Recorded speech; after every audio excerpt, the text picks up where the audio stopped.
Boy, if I had the crystal ball to tell you what's going to happen even 3 years from now, it'd be great.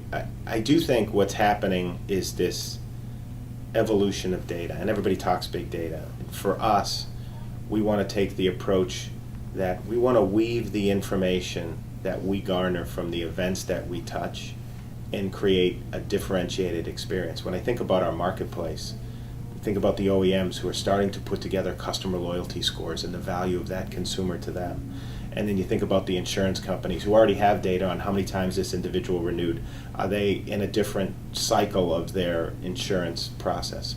And how do we match service and differentiated service to the value of that customer? Not every customer is created equal, especially if you look at certain scenarios where you could have a mother on the side of the road with their children that you need to really wow, or somebody at the end of their lease that is going to make a decision between buying this high-end vehicle or potentially leasing another vehicle from the same brand or another brand is.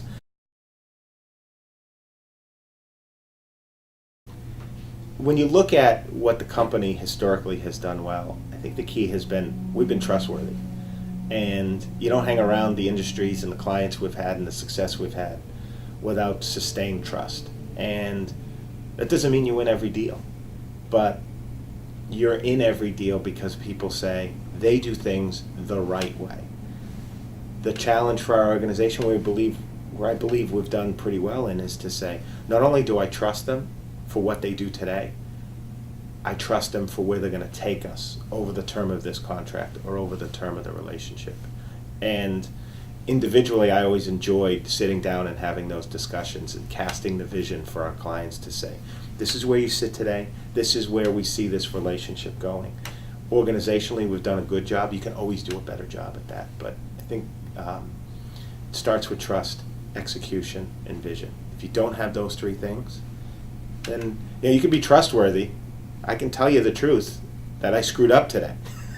That doesn't mean people are going to come back, right? You have to have trust, you have to execute what you say, and then they believe on the vision, and that's why they hop on the train. They hop on the train for what you did today and where you're taking them. And that's, historically we've done it, and I just hope to turbocharge that into the future. I think one of the reasons, joking aside, is I've been able to prove that I can cast that vision, get people on board, and then work with very talented teams to make that vision a reality. And then, knock on wood, that clients have agreed with that vision and have helped us grow every year since I've been here.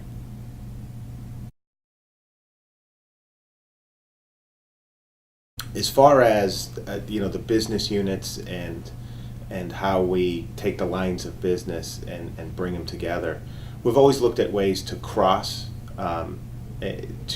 capabilities within business units to bring the best synergies out within each of the business units. But at the end of the day, it's about how are those lines of business bringing the customers we deal with closer to the clients who contract with us. So I want to make sure first and foremost that whoever decides to make that great decision to come to Agero is going to be closer to their policyholder, closer to their member, or closer to their owner for having selected Agero than they would be should they have selected anybody else. And the biggest deal in that is making sure that we understand the customer, we understand the vehicle that they're driving in, we understand the intricacies of the incident they're involved in, and then that we empower the rest of that value chain to take advantage of the information and the great service we provide to really close the deal. What closes the deal for us is that customer says, that's why I buy a blank policy with USAA, a vehicle through Agero, because they take great care of me and they understand what I need at this moment, at this defining moment in my day. They understood, and that's why I come back. So that's our goal.